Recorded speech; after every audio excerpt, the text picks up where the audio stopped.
Assalamualaikum warahmatullahi wabarakatuh. Halo teman-teman semua, apa kabarnya? Semoga bagi yang menonton video ini selalu diberikan umur yang panjang, selalu diberikan kesehatan, dan dilancarkan juga rezekinya. Pada kesempatan kali ini, saya akan menjelaskan materi tentang sistem syaraf pusat dan bagian otak. Ya, langsung saja kita masuk ke materinya. Sistem syaraf pusat. Sistem syaraf pusat terdiri atas otak dan sumsum tulang belakang. Sistem syaraf pusat ini berfungsi sebagai pusat pengendali utama pada tubuh. Sistem syaraf inilah yang mengatur pergerakan tubuhmu. Misalnya, saat tangan kamu melakukan gerakan refleks ketika menyentuh mangkok bakso yang panas. Gerakan refleks itu tanpa kamu sadari merupakan tugas dari sistem syaraf pusat. Otak dan sumsum tulang belakang yang menjadi pengendali tubuh manusia berada pada sistem syaraf pusat. Kenapa sistem syaraf pusat bisa mengontrol gerakan tubuh? Hal ini karena sistem syaraf pusat mampu mengolah informasi atau rangsangan yang diperoleh dari indera-indera tubuh. Berikut ini adalah bagian dari sistem syaraf pusat, antara lain yaitu otak. Otak merupakan organ terpenting dari tubuh manusia yang tersusun oleh jutaan sel syaraf. Permukaan otak manusia yang berlipat-lipat membuat otak manusia mampu menyimpan lebih banyak neuron dibandingkan otak yang permukaannya mulus seperti pada sebagian besar hewan. Sumsum tulang belakang.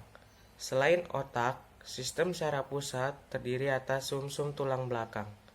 Sumsum tulang belakang ini terhubung dengan otak. Bagian pangkalnya disebut sumsum lanjutan atau medula oblongata, dan bagian yang memanjang dalam rongga tulang belakang disebut sebagai medula spinalis. Medula oblongata berfungsi untuk mengatur denyut jantung, menyempitkan pembuluh darah, melakukan gerakan menelan, batuk, bersin, bersendawa, dan muntah. Medula oblongata juga menjadi pusat kendali pernapasan utama pada tubuh manusia. Sementara medula spinalis berfungsi untuk menghubungkan rangsangan dari dan menuju otak. Sumsum tulang belakang manusia juga berfungsi untuk mengatur gerakan refleks alias gerakan yang terjadi tanpa disadari. Gerakan refleks ini terjadi sebagai respon tubuh manusia terhadap adanya ancaman atau hal yang berbahaya. Sistem syaraf tepi. Berbeda dengan sistem syaraf pusat, sistem syaraf tepi tersusun dari semua syaraf yang bercabang dari otak dan sumsum tulang belakang ke seluruh bagian tubuh manusia. Fungsi sistem syaraf tepi ini memungkinkan sistem syaraf pusat untuk berkomunikasi dengan bagian-bagian tubuh kamu. Sistem syaraf tepi bekerja secara dua arah melalui syaraf sensorik dan syaraf motorik. Berikut penjelasannya. Sistem syaraf sensorik. Sistem syaraf sensorik atau aferen adalah syaraf yang menerima rangsangan dari lingkungan sekitar, yang bertugas untuk meneruskan informasi rangsangan yang didapatkan kepada otak. Informasi atau rangsangan tersebut berupa visual, rasa, atau aroma. Inilah mengapa syaraf sensorik banyak ditemukan di indera penciuman dan di indera perasa, seperti hidung dan lidah. Saraf motorik. Saraf motorik atau eferen adalah saraf yang menerima perintah dari otak dan sumsum tulang belakang, serta mengantarkan perintah tersebut ke organ tubuh manusia lainnya. Saraf motorik ini dibedakan lagi menjadi saraf somatik dan saraf otonom. Saraf somatik. Saraf somatik bekerja secara sadar, seperti ketika kamu menggerakkan tangan untuk menyendokkan makanan atau mengambil tisu untuk mengelap keringat. Makanya, saraf somatik ini biasanya ditemukan di otot rangka. Jadi, bisa memerintah otot-otot tersebut untuk berkontraksi dan kamu pun bisa bergerak sesuai keinginan kamu. Saraf otonom. Sebaliknya, saraf otonom bekerja secara tidak sadar.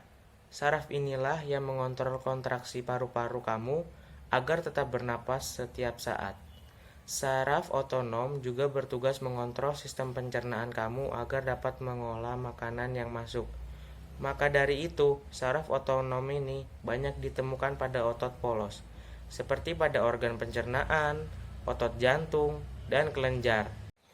Karena memiliki fungsi yang berlawanan pada organ yang sama, saraf otonom ini dibagi lagi menjadi dua, yaitu sebagai berikut.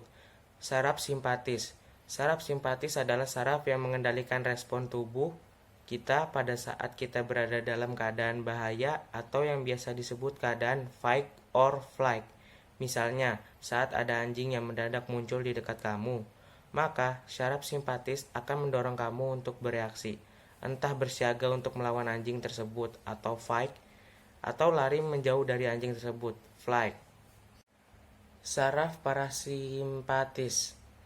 Sementara saraf parasimpatis adalah saraf yang berfungsi untuk mengendalikan organ tubuh manusia saat dalam fase istirahat. Karena fungsi saraf simpatis dan parasimpatis ini berbeda, lokasi pangkal sarafnya juga berbeda. Saraf simpatis berpangkalan di sumsum tulang belakang atau medula spinalis, di daerah dada samping pinggang.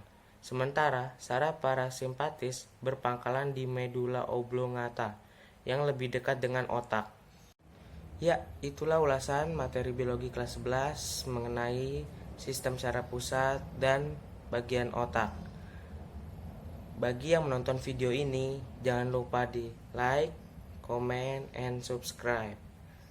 Ya, mohon maaf bila ada salah kata dari pembuatan video ini. Wassalamualaikum warahmatullahi wabarakatuh.